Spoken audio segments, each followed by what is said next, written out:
Hi, I'm Tiffany with New Perspective Fitness. We're going to be running through a total body strength routine, hitting all the major muscle groups, so I definitely got you covered. This video is part of our Active Aging series, designed specifically with older adults in mind. We're going to begin with a body weight cardio warm-up, so let's get moving.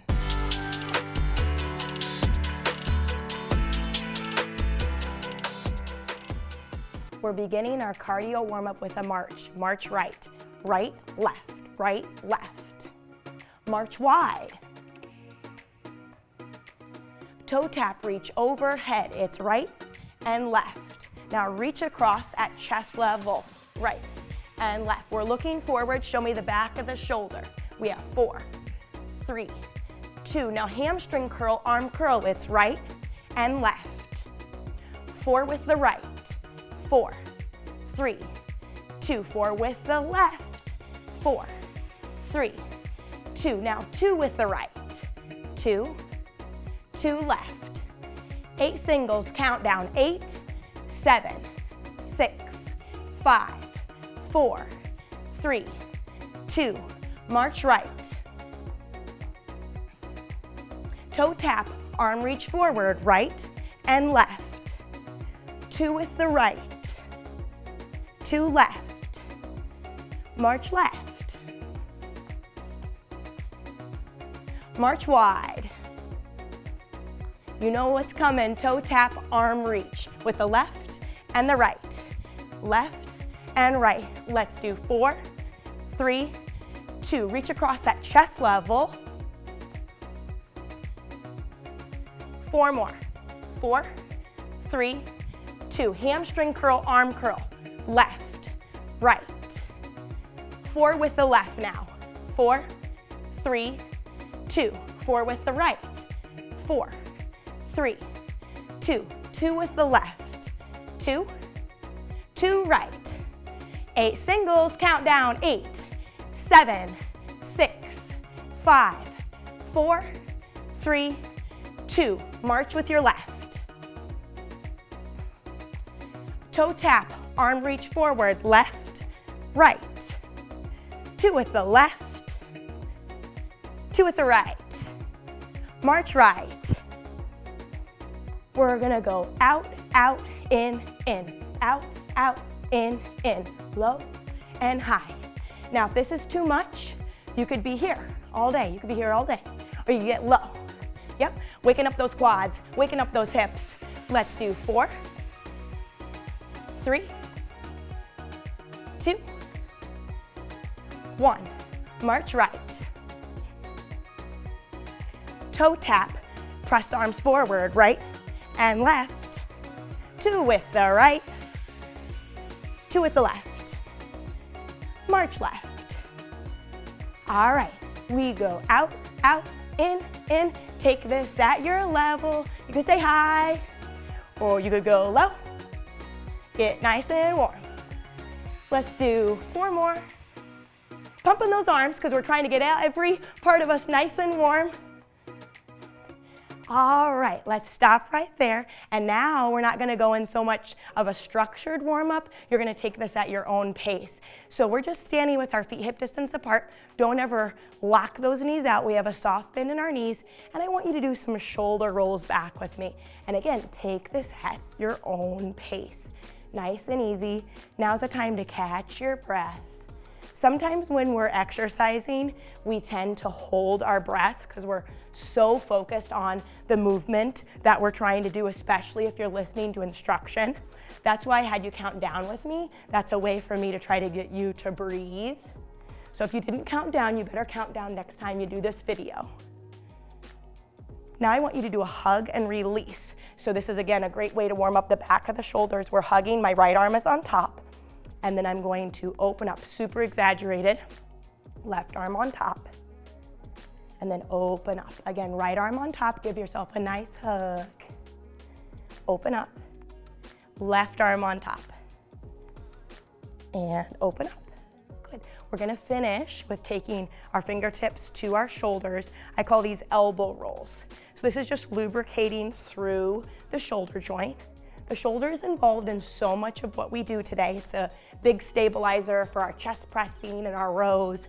And then towards the end, we will actually hone in and work the shoulder joint specifically. And now go back. Now this feels better, right? Because it really works against that tight pec minor, and because we're all like here all the time. So it really opens up the area where we really need it. Let's do 2 more. Awesome, great job. So hopefully we're nice and warm, and we're gonna come back, have a water break, and we're gonna do our first strength series.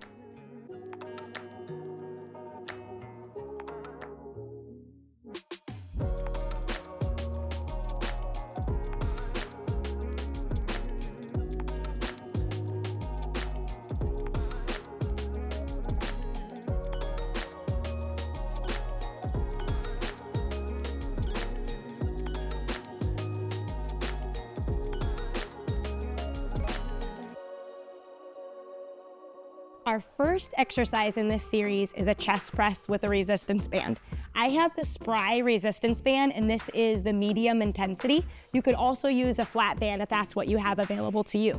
We're basically just bringing this band behind our back, obviously underneath our arms, and we're not holding onto the handles. Holding onto the handles is too easy. I want you to exhale as you fully extend your arms forward, and then inhale when you bend. When we resistance train, it's absolutely imperative that we are in control of the weight that we are pressing or pulling. So as I do this exercise, I am pressing out, fully extending through my arms. There's just a little micro bend, right? A little micro bend in my elbow. And when I am bringing the weight back in, I'm resisting the band from snapping back too quickly. The breath usually is to exhale as you press forward, feel the abdominal brace, and then inhale as you drive in. So, and then breathe in.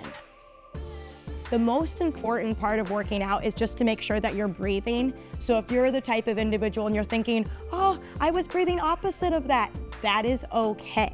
That's fine, just breathe. We always want to get oxygen to our working muscles. We're going to do 4 more. Nice and controlled.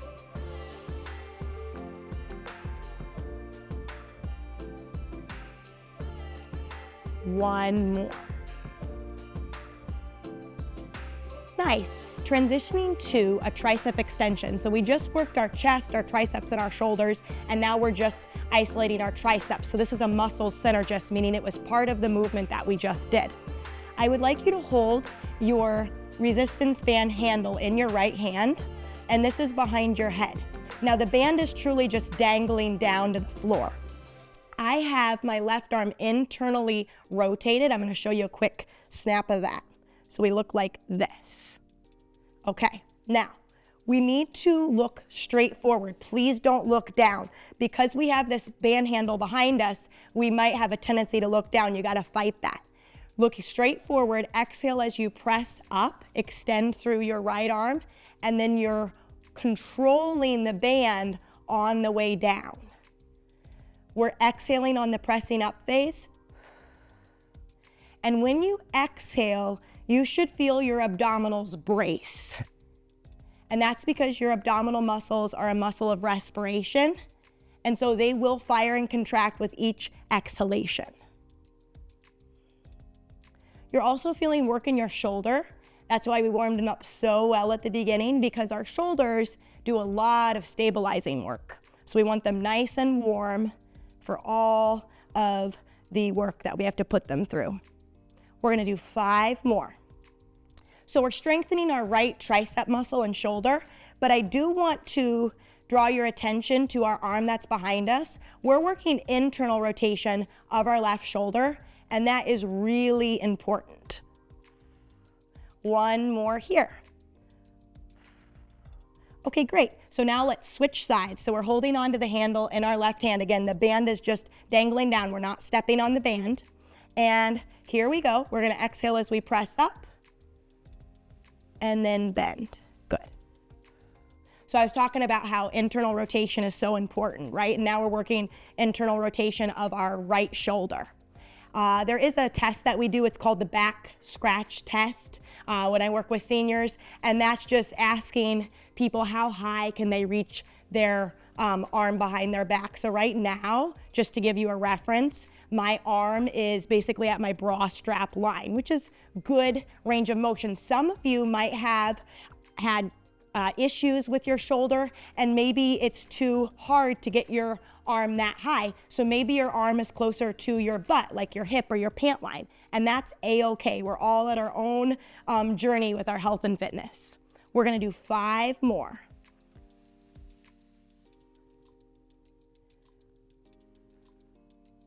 Three more.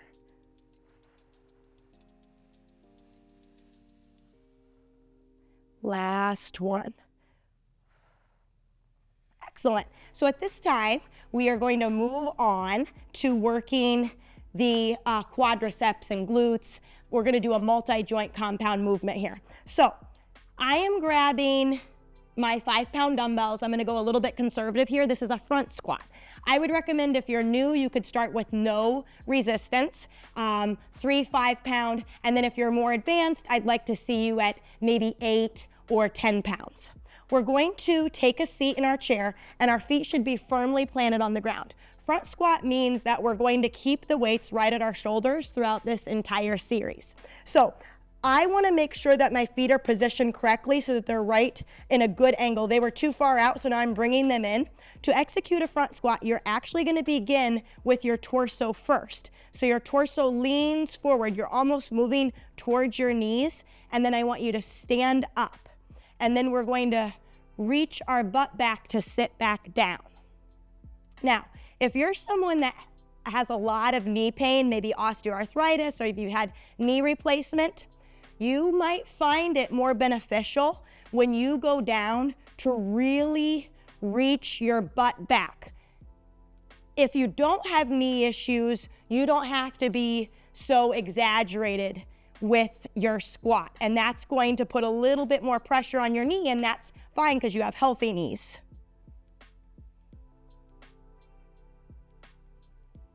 With this movement, we're going to exhale when we're working against gravity. So I want you to exhale when you go up, and then inhale when you slowly go back down. And we're truly just standing. When you stand and you're walking, your glutes are firing. So you don't have to overly contract your glutes. If you're standing, your glutes are already contracted. We're going to do 5 more. Now you might notice that your biceps and your shoulders are getting a little bit tired here because you're isometrically working that upper body. Isometric exercises are actually phenomenal for helping lower blood pressure, because what happens is we're restricting blood flow to the area that is isometrically contracted, meaning the upper body right now. And then as soon as we release the arms, it is going to release nitric oxide. And what that does is it widens and dilates the blood vessels. So really good for helping lower blood pressure. So we always like to include a little bit of isometric work in our workouts. At this point, we're gonna put our weights down, and please grab your Pilates ball. So you could also use like a little sports ball, like if you have one at home. It's squishy. We're going to sit back in our chairs. Now, I do have back support here because I'm short, and if you don't need that, that's great. We're going to place the ball between our foot and ankle complex, and we're now executing leg extension. This is a single joint exercise. It's a superset. So we just worked the quads and the glutes and the hamstrings and the core and the back, and now we're just focusing in on the quads right here. You're going to sit up nice and tall, and I want you to exhale as you take the legs out and squeeze the ball in that top position, and then maintain the squeeze as you lower down. So we're gonna go up, squeeze in, and then lower down. And remember, we're maintaining that squeeze as we lower down. So where are you feeling this work? So we already talked about the quads. That's the top of the thighs. Bonus, you should be feeling this in your core. So when I go up and I'm exhaling, I'm really feeling my abdominals contract and tighten. because our feet are flexed, we're working our shins, anterior tibialis. So working the shins is really important because that will help with your walking gait. If you didn't have strong shins, you might like heel walk and you would sound really, really loud when you walk. It's called a foot slap. I'm also feeling my inner thighs, right? So when we squeeze in, that is firing off our inner thighs. It might even engage your pelvic floor muscles, which is great. We're gonna do 3 more.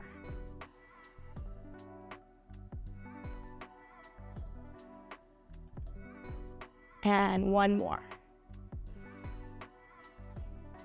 Beautiful. All right, so let's grab another sip of water and then I'll run you through a second series.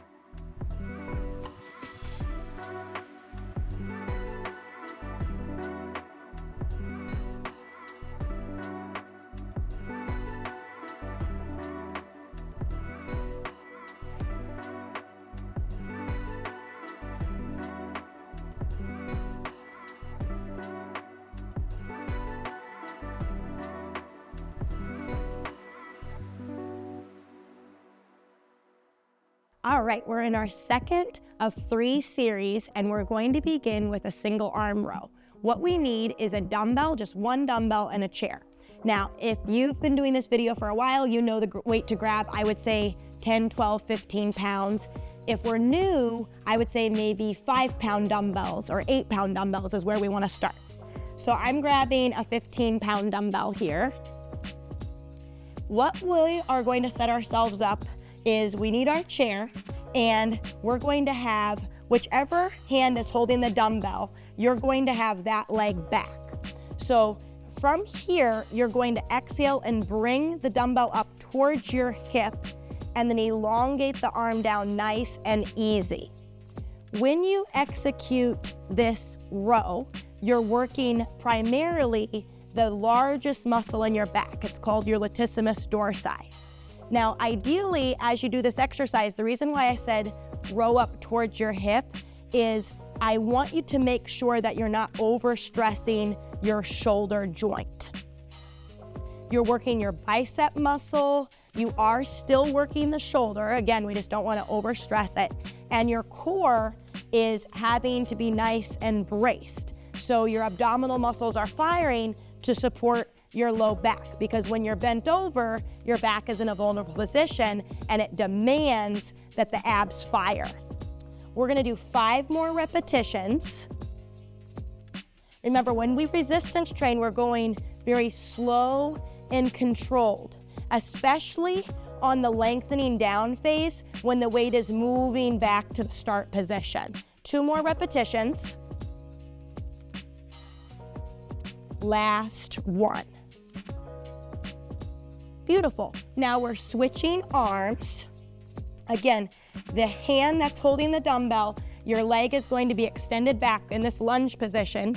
We're supporting our other hand on our chair. Nice neutral spine. Exhale as you row up to the hip and then elongate nice and slow.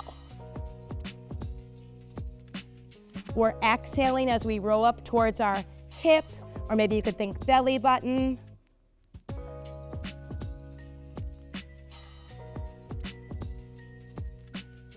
And we're aiming for muscle endurance today, so we're shooting for 15 repetitions. If you feel like it's best for you to stop sooner than the 15 repetitions, that is absolutely fine, and you'll just build your way up to muscle endurance as you're more consistent.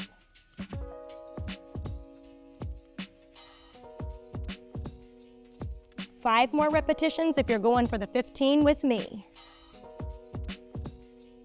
We're also working wrist extension on your arm that is against the chair, and you're working shoulder stabilization. 2 more.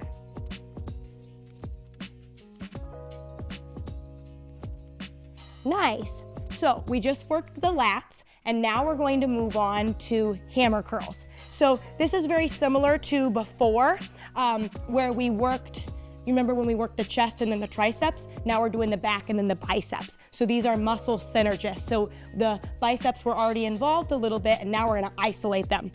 I'm going to use 10-pound dumbbells for hammer curls. Again, if you're new, I'd recommend 3, 5, and then work your way up to 8, 10, maybe 12. So we're grabbing our dumbbells, we need 2 of them, and feet are hip distance apart. We want to be very, very still through our torso, abdominals braced. We will exhale as we curl up. This is a neutral grip. That means our wrists face one another.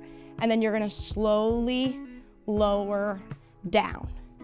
This is a perfect exercise for me to get a little geeky and talk about the 3 muscle actions because it is very clear. So when you are training resistance training, there are 3 muscle actions that we're always going to work through. Coming up, this is the concentric contraction. Right here, right now, this is called the isometric contraction.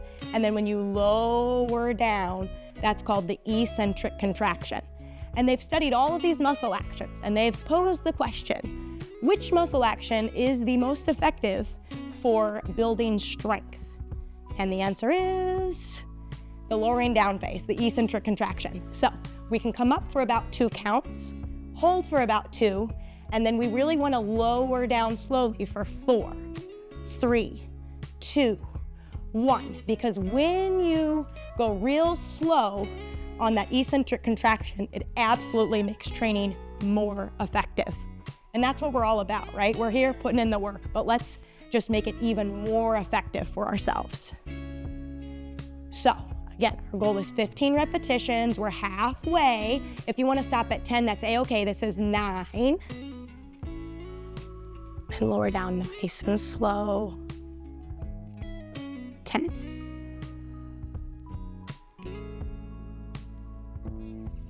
As we do this move, be very, very conscious of how your body, be very, very aware. I don't want to see you thrusting back and extending your back. You're very, very strong through that core. You're isolating and working your biceps and your shoulders and your forearms. This is great for improving grip strength.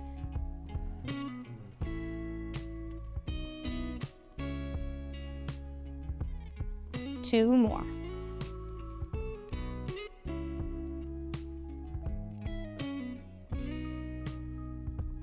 Last one.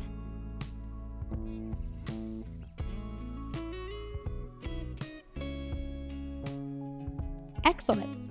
All right, so now we're going to put these weights down and we're going to move on to a hip hinge. So this is a good morning. It's a compound move just like we did the squats, but we're now working the posterior chain. So I recommend that you find a wall, especially when you're new to this, because it's an awesome tactile cue for ourselves. So what I'm doing is I'm gonna start probably, I don't know, maybe about 8 to 12 inches away from the wall. Get fairly close. Maybe if you're new, start with like 6 inches. And you're gonna place your arms right here at your chest. And we're moving from our hips. All I want you to think about is drive your hips back towards the wall. And when you make contact with the wall, stand up. And if you think, ooh, I was quite close to the wall, I wanna stretch back more, then walk away from the wall because you're trying to find that sweet spot. So we're just moving at our hips and trying to touch the wall and then stand up. I moved a little bit too far away. So now for my third repetition, I'm just adjusting and trying to find that sweet spot. This is perfect. So as I'm doing this move, I'm exhaling as I hinge at my hips and move them back. As soon as my glute muscles, my butt touches the wall, I stand up. Because if you were to continue moving through your torso, you're no longer loading your posterior chain, you're only working your back, the erector spinae, and that is a very stressful position. And that might be the individual that says, oh, when I do, good mornings or deadlifts, it really hurts my back. They're probably executing this movement incorrectly. So again, all we're doing is exhaling, reaching our hips towards the wall behind us, feel the weight mostly in your heels, and then stand tall. You should feel this in the back part of your thighs and your glutes and a little bit in your low back. It feels that your low back is working. It's not a strain. It's not stressful. It's just it's working. Just like our arms. They're probably still fried from those hammer curls. We're gonna do 3 more.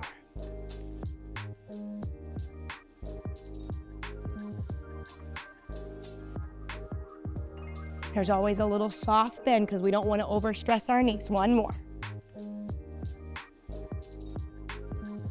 Nice, okay, so that is a compound movement targeting the posterior chain, and now we're gonna go into a single joint move, and we're going to work our hamstrings.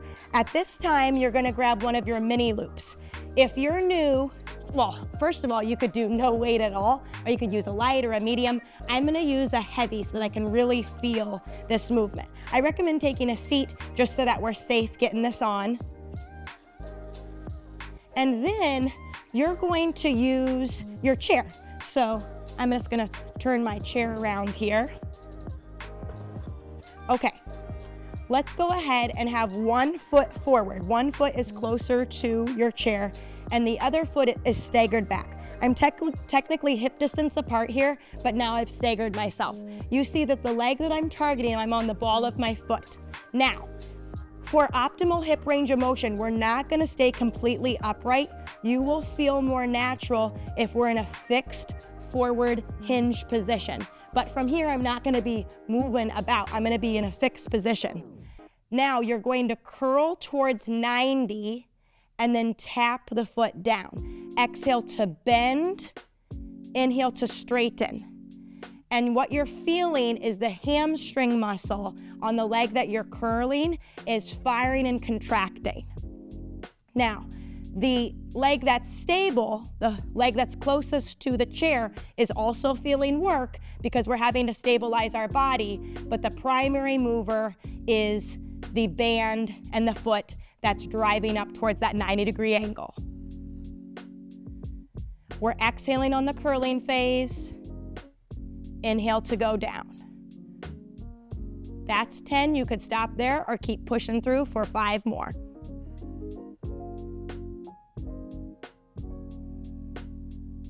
And if you're not using a band, you could certainly curl much higher. It's just the band demands that you stop at 90, otherwise it's gonna roll up and get super weird.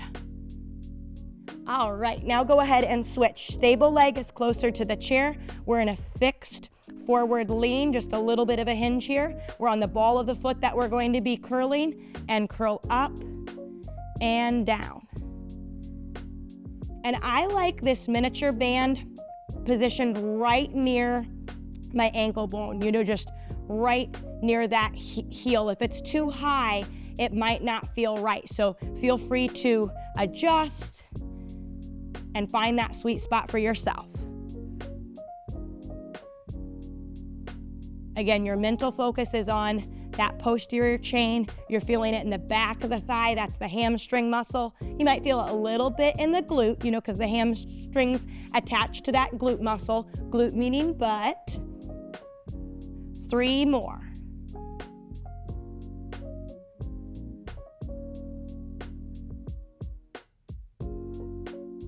Okay, now I want you to take a seat, or you could slide out of this nice and easy if that's safe for you. And we're gonna take a water break and come back for our 3rd series.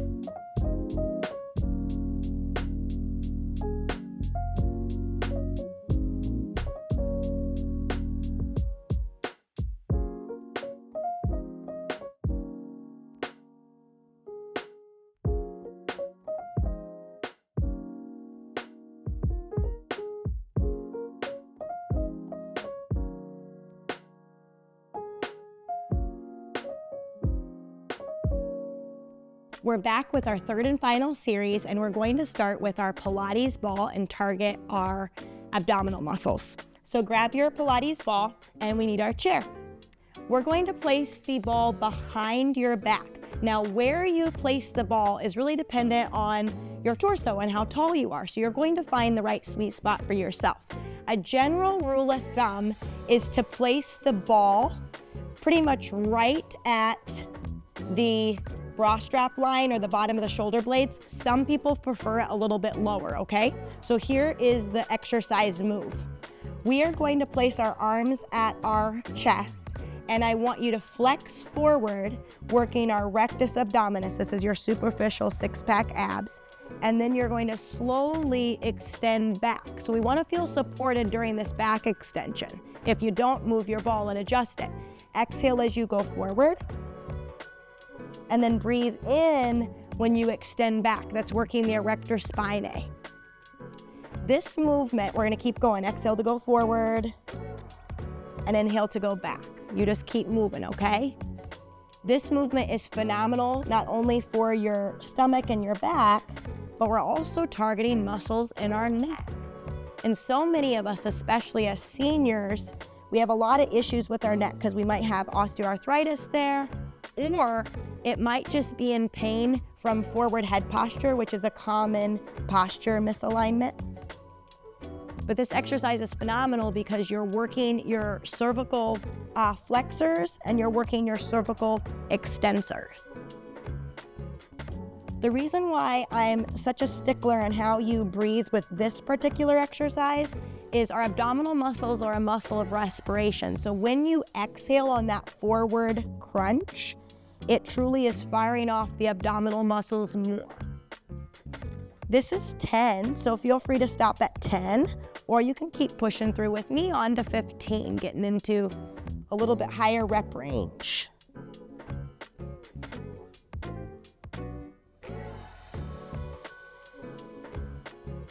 Three more. And this is working your superficial six-pack abs. And this is a nice key component, but it shouldn't be, your main focus of core work. We really want to focus more on core stabilization because that translates more into activities of daily living. Done right there. So our next move is doing just that. So I mentioned you don't want to just crunch, you can't crunch your way to a tighter midsection, by the way. We're just trying to make a strong, healthy core. Now we're working core stabilization. So this is working your deep transverse abdominis. It's also working your psoas muscle, which flexes the hip. I want you to take the ball up in the air, and we're going to drive one knee up and then stretch away, and then drive the other knee up. It's an alternating move and stretch away. I want you to exhale when the knee drives up, inhale to lengthen, exhale when the knee drives up, and then lengthen the arms and legs.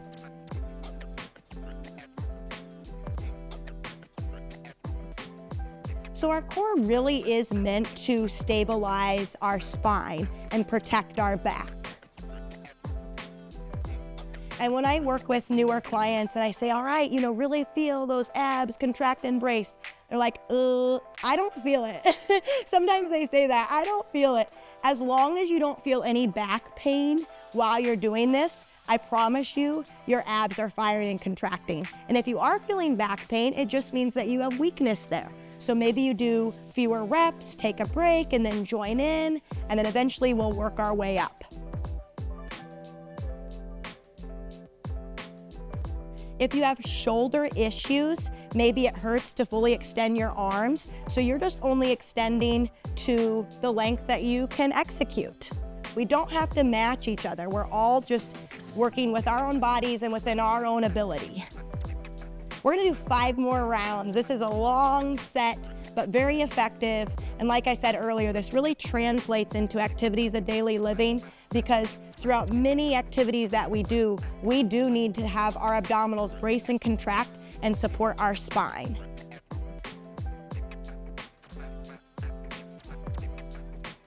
Two more rounds.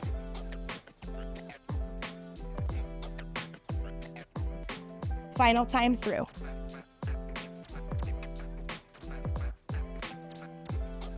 Okay, excellent. So now we're moving on to shoulders. So for our shoulders, we're going to begin with front raises. Maybe no weight. If you have issues with your shoulder, you might want to do no weight at all. I am going to be using 5-pound dumbbells for reference. Some days if I'm feeling crazy strong like Hercules, I might be able to handle 8 or 10, but really most people are comfortable with 5.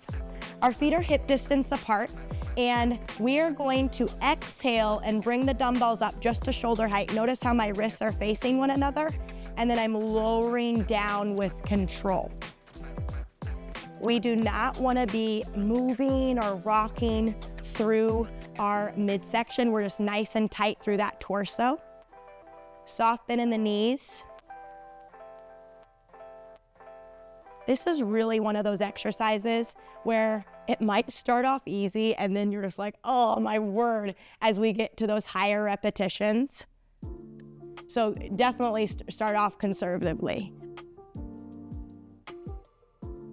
And when I say work your way up to 8 or 10, I'm talking like years of training. You know, it's not gonna happen within weeks.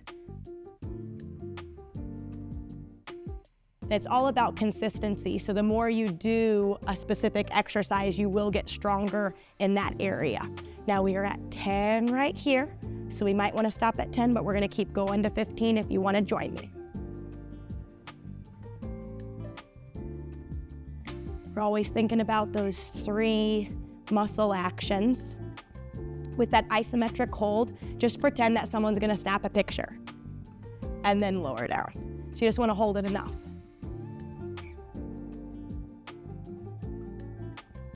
One more. All right, wonderful. So now we're putting down our dumbbells, and at this time we're going to grab a miniature band. I recommend extra light if you're new, light. Some people work their way up to medium, but you really want to keep it easy. We're working external rotation of our shoulders. For this, you're going to place the band between your pointer and thumb, all right? Pointer and thumb. Now your elbows have to stay locked in, shoulders down away from the ears. I don't want to see any of this. That even feels uncomfortable, but maybe some people live here, but just depress. Now from here, we're exhaling as we go out, inhaling to return. And again, you don't want the band to be in control of you. You're in control of the band. This not only works your shoulder and your external rotator, but it also works your biceps, because your biceps are isometrically contracted. The biceps meaning front of the arms. I want your mental focus to be on the back of your shoulders. So like think rear deltoid. Also, if you have a pretty good range of motion, you might be able to feel this right in between the shoulder blades. So that would be the rhomboids, middle traps. You're also feeling an opening up of your chest when you do this exercise. This is very good for posture. Again, as long as you are relaxed and depressed through those shoulders. Now we're gonna do 5 more, or you could stop around 10. It's really common when you're strength training to feel muscle fatigue those last few repetitions.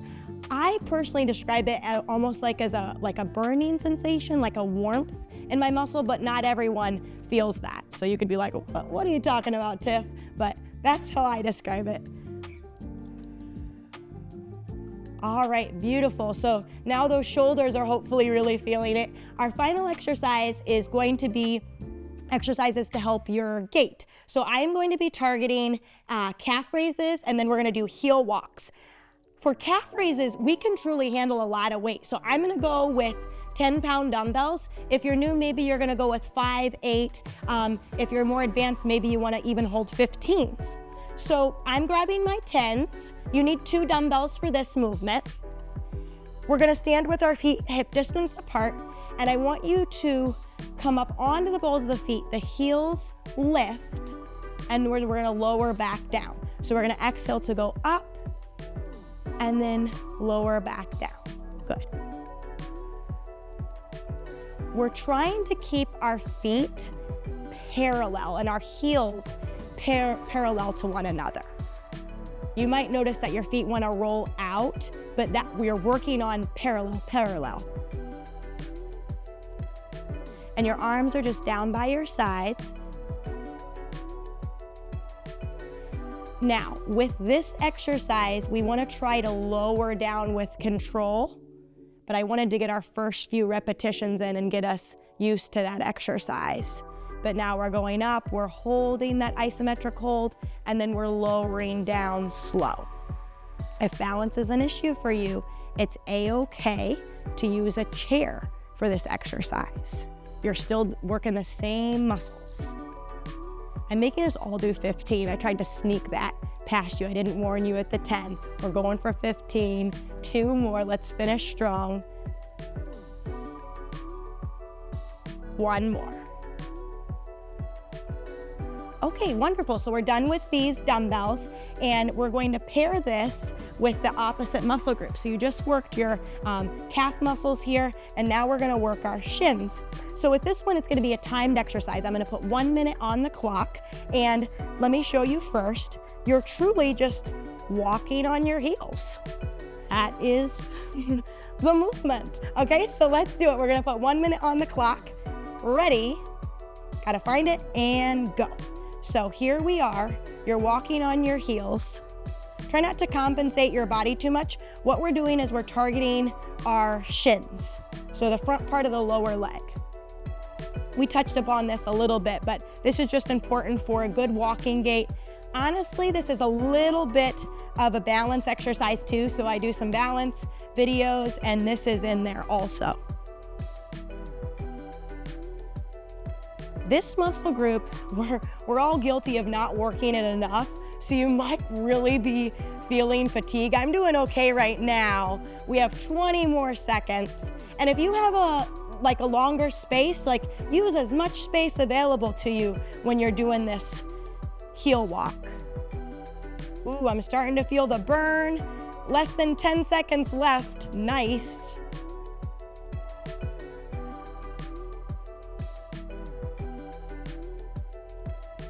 And stop. That was a long 10 seconds, but I swear. All right, at this time, grab a sip of water. We're gonna come back for a nice stretch cool down.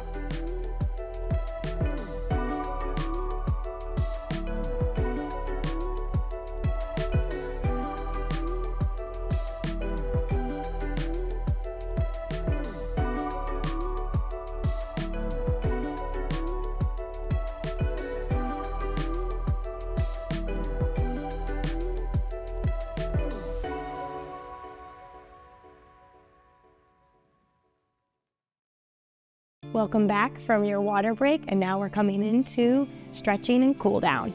We're going to begin with modified downward facing dog. I am going to place my hands on the back of my chair and slowly walk back 1 foot at a time, and I'm going to stop when my head is right in between my extended arms. This is a phenomenal stretch for your shoulders. You're working specifically the joint angle shoulder flexion. If you do have issues with your shoulders and this is too intense for you, you could walk your body in and have more of your elbows on and just take some pressure off of the shoulders. You're also feeling a stretch in the back of the thighs, that's the hamstrings, your low back, maybe your calf muscles, that's the lower leg if you're tight there. Again, where you feel this is really dependent on where you're tight. Now we're slowly going to step in 1 foot at a time, because when your head is below your heart or close to that, you can experience lightheadedness or dizziness. So we just need to be very aware of that and move slowly. Your next stretch, I would want you to take your right leg back, your left knee is bent and it's forward, and I'm pressing into my heel. My heel is down. This is a stretch for your gastrocnemius, it's a calf muscle. This is a great stretch to do after you've done a lot of walking too. Now we're gonna shift. So watch me first. I want you to bend your back knee. Notice my heel is still grounded. This is referred to as a soleus stretch. It's also a calf muscle, and you're getting deeper into this. It's also phenomenal for working knee flexion and ankle dorsiflexion. This serves you well when you're going downstairs or upstairs. And we're just breathing deeply throughout all these stretches. Good. Now let's go ahead and switch. So now I'm taking my left leg back, I'm pressing into my heel, my front knee is bent.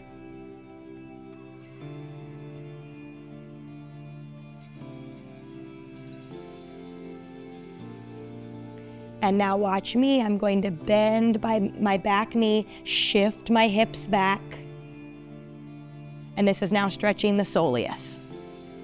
we're not concerned about what's happening with the front knee. It just naturally kind of straightens a little bit, but there's still a bend in the front leg.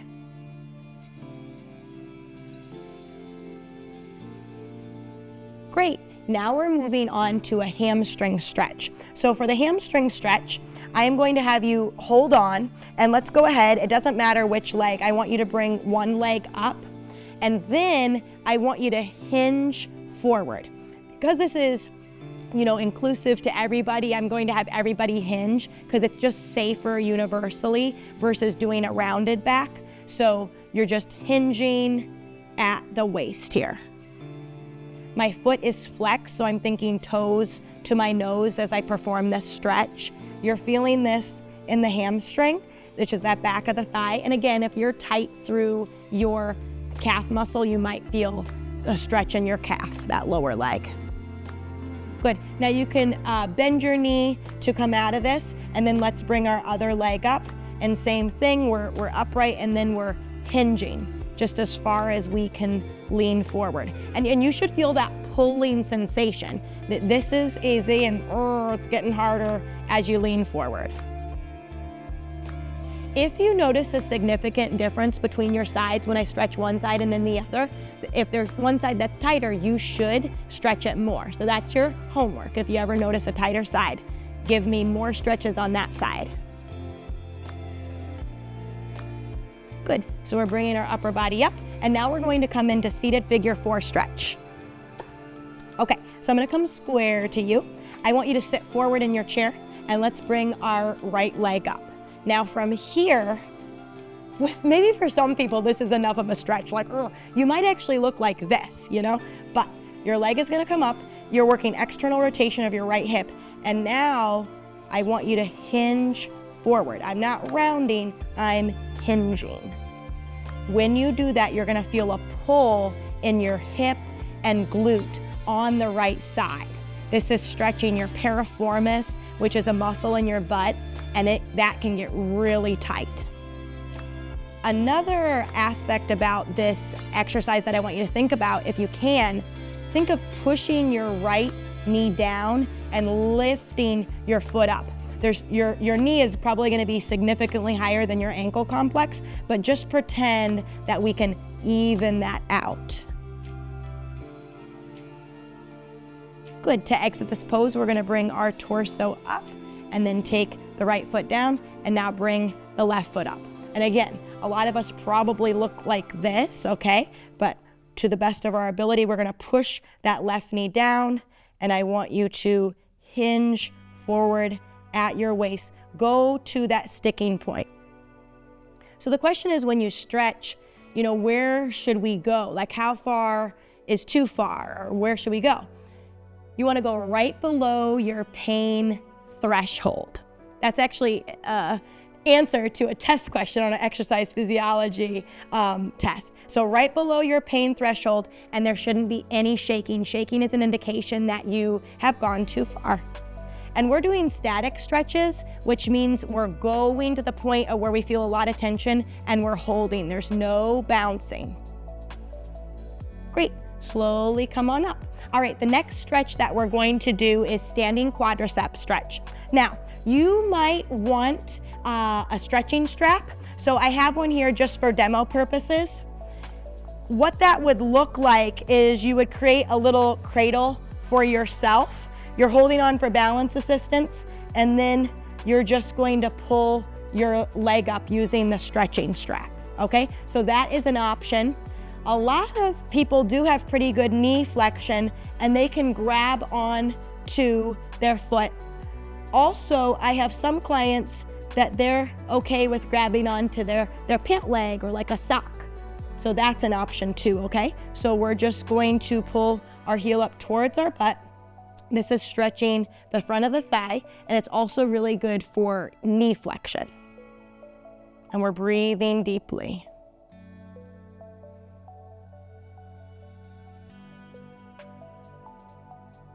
Nice. And then go over to the other side. So I'm just gonna move this a little bit here and just pull that heel up towards your butt. So again, you might want to hold on to a pant leg here. You could use a towel. You just use a towel right here and hold. And when I'm in this position, I'm thinking of keeping my abs nice and braced, and we're holding on, right? I'm talking and pulling my hand off, but definitely don't make this a balance exercise. That's for another day. We're just trying to relax and breathe and stretch our quadricep muscle, the front of the thigh.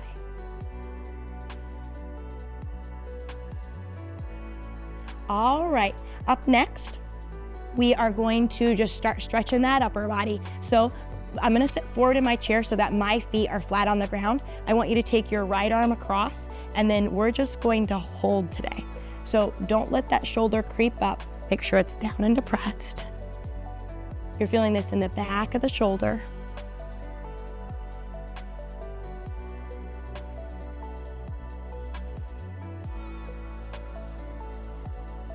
And let's go ahead and switch. Take the left arm across and hold. Now, technically, you could hold higher if that feels comfortable for you. We just don't want to put pressure directly on our elbow joint because that would be hyperextending the elbow joint. Good.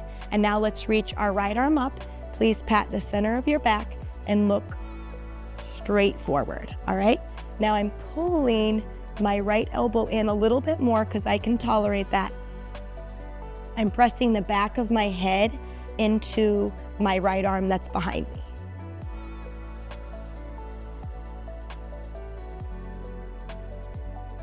Wonderful. And let's go ahead and switch. Left arm up, pat the center of your back, pull that elbow in, and press your head back into the left arm that's behind you. A bad form that I sometimes see is people like looking forward here and down. So that's why I always say press your head back. It helps deepen the stretch too. And it even works the cervical flexors. Okay, good. Now we're gonna stretch through our neck. We're going to internally rotate the right arm so it looks like this. Okay? Now that we're on the same page, I want you to tilt and then take your hand here, and I want you to feel this in your upper traps. Try to lengthen the space between your earlobe and shoulder. And now please, you're going to look down at your left thigh, or you could even think pant pocket. This is shifting the stretch into your levator scapulae, which is a muscle in the neck, and you're feeling it like right in the back of the neck, but still on the right side. And now we're gonna finish on the other side. Internally rotate, go to the right, gently pull,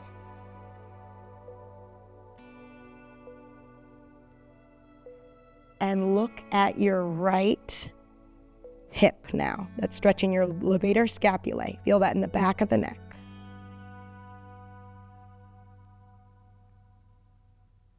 And release. Wonderful job today. Thank you so much for joining me. I'll catch you next time.